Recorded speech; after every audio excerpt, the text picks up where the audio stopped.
Gde ste playeri?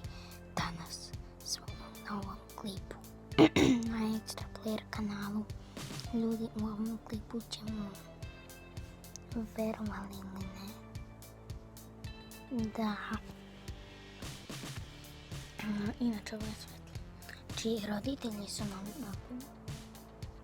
ne znam da li znate, ali ja i moja sestra kampujemo večeras, spavamo u šatoru, u šumi smo, mada i mama i tada su, uglavnom šator jedan je pored nas, tu su naši roditelji, moja sestra spava.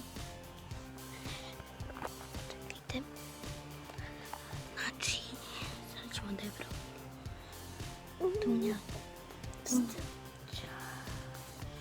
to je moja sestra, tako da, da je to.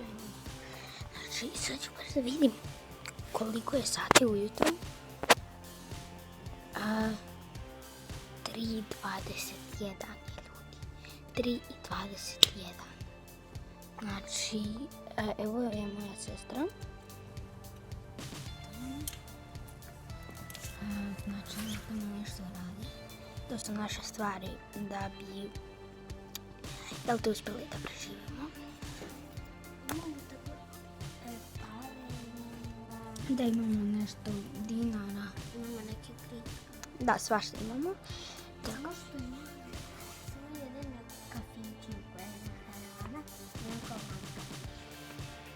Ljudi, znači, noć je totalno, mrak je na polju i mi smo se probudili inače sada. Znači, kao što ste vidjeli, ja sam je probudio. Evo sad ću vam pokazati naš šator. Tu je za zakopčavanje.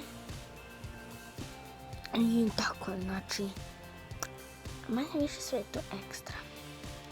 Tako da, ljudi, htjela sam samo da pokažem kako je nama u šatoru. To je to što se tiče ovog videa. Ako vam se svidio, običite jedno 5 lajkova.